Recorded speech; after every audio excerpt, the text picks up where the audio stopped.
Hello, the name is Osvaldo Antonio Nyaka, and welcome to another one of these enlightenment videos where I strive just to share certain principles that govern human behavior, and principles that you might use and apply in your life. Today's is about a principle that I actually learned about just the past week, and the difference this principle actually makes. It's a very easy to understand principle, but we sometimes are unconscious of it. And hopefully, by the end of the video, you will take probably one or two things that you can apply, implement in regards to this principle. So the name of this principle that I learned is called the condition of confusion.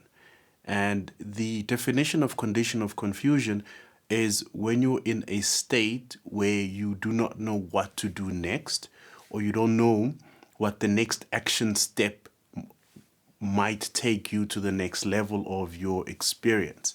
That's in psychological terms. And when you apply this to physics, the condition of confusion is when particles come together and they just bump into each other and there's no outcome from that.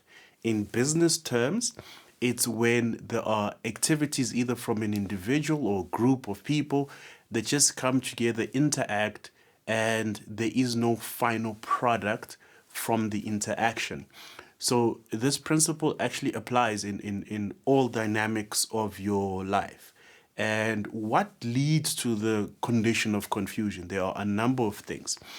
And the number one thing that I found that leads to the condition of confusion is when things are not identified or things are not given a purpose within the dynamic of a relationship or a business or anything that you have to get done within the day. A clear example of this is, suppose you're a manager, suppose you're a CEO, a business person who has just taken over a group of people in a company, and your mandate is to manage the people. And once you get there, you're given a group of people that you have to lead. And in leading those people, all you know is that you're a manager. The condition of confusion will come when you don't know what to do next. What is the way forward? What's the process going forward when it comes to leading these groups? So in that scenario, you don't have a defined purpose for the group. And when you're in that state of confusion or condition of confusion, what is the greatest thing that you can do? One of the things that you can do is to actually find yourself in the very moment and ask yourself, what are the actions that led to you being in that position of confusion? Perhaps you came in, you accepted a job, you accepted a position which you didn't do a thorough investigation on. And because you didn't do a thorough investigation on, you didn't find out how many people you would be leading. What is the purpose of the company? What is the driving force behind the company? What makes that company unique? What are the sales process of the company? What generates an income for that company?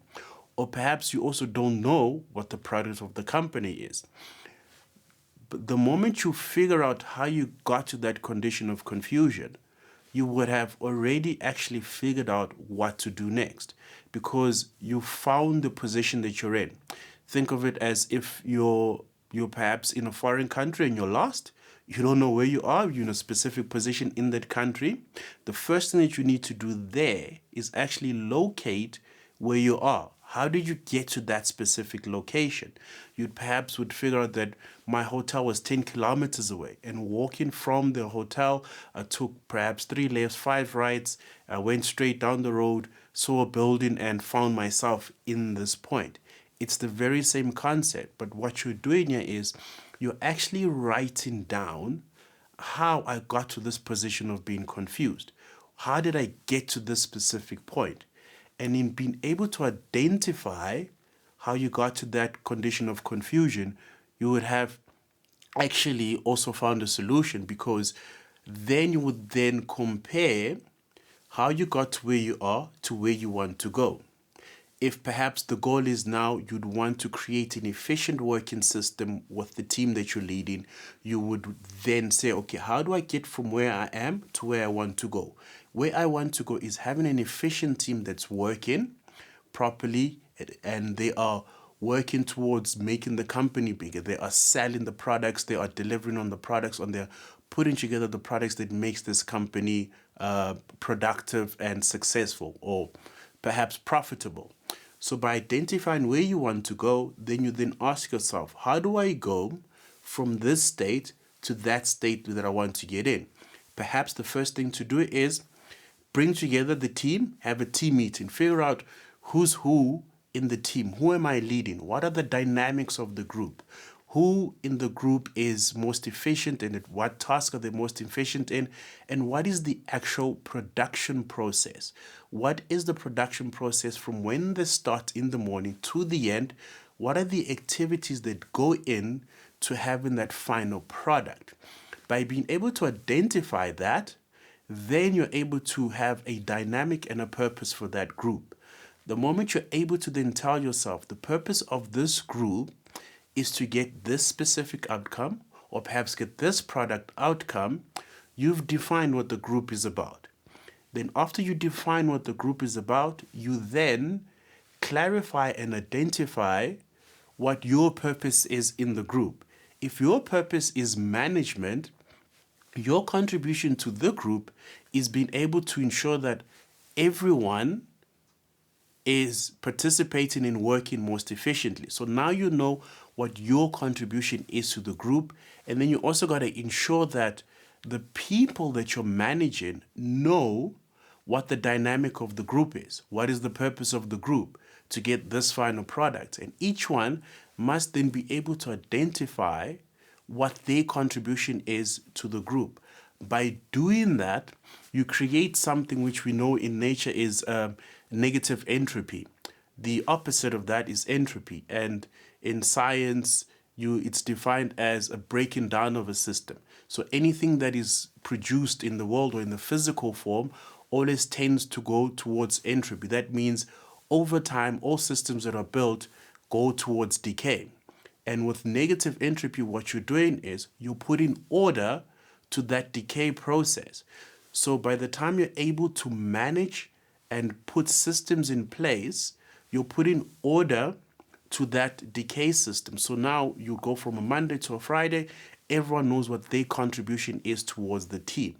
And this principle, again, is not just used for business, you use it also for your personal life. If you perhaps identify that you're part of a group, that perhaps is a social group, and you see that there's a lot of tasks that are not making sense within the group, the first thing you can do is to then identify, how did you get to be part of the group? What was the purpose of joining the group? If it was in an exercise group, the main purpose of the group was to exercise, get together on a Wednesday and exercise. But if that dynamic is not happening, then the purpose of the group is actually decaying, and that now creates that condition of confusion. Then it's time to go in and say, okay, what is the purpose of this group and what is my contribution to the group?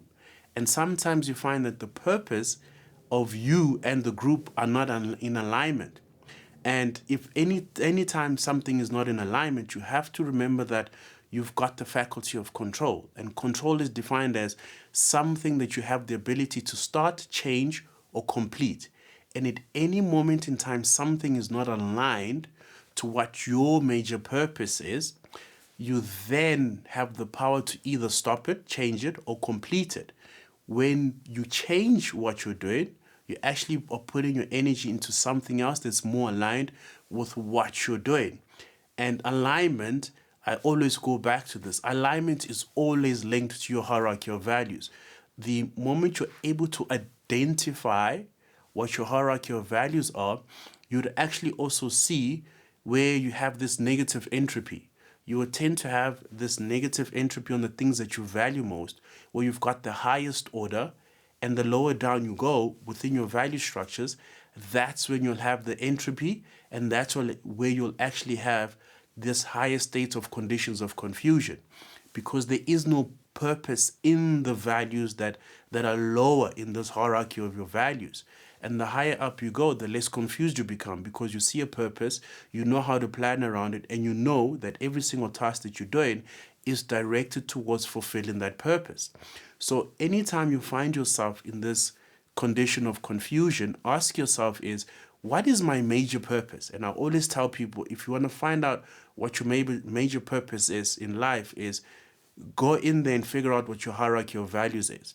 The moment you find out what your top 3 or 4 hierarchy of values are, you'll find that that is linked to your major purpose in life. Figure out how that is either in the way or not being fulfilled by the different dynamics of the groups that you have, or the different dynamics of the life that you have. By actually figuring out, how did I get to this point of this condition of confusion? And 10 times out of 10, you'll find that it is because you actually went out of your value structures, and the things that you're doing do not meet your hierarchy of values. So I hope you use this condition of confusion format or formula or principle.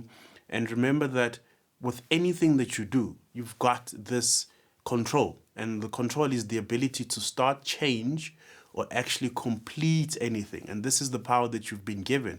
And anytime you find yourself in the condition of confusion, ask yourself, how did I get here?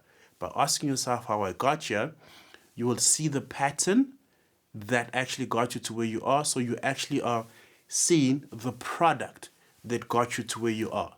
Then compare that to where you want to go and ask yourself, how do I get myself from the situation to the situation that I want to go to? Think of it as just traveling. And that's the principle that has made a bit of a difference in my life, I must say.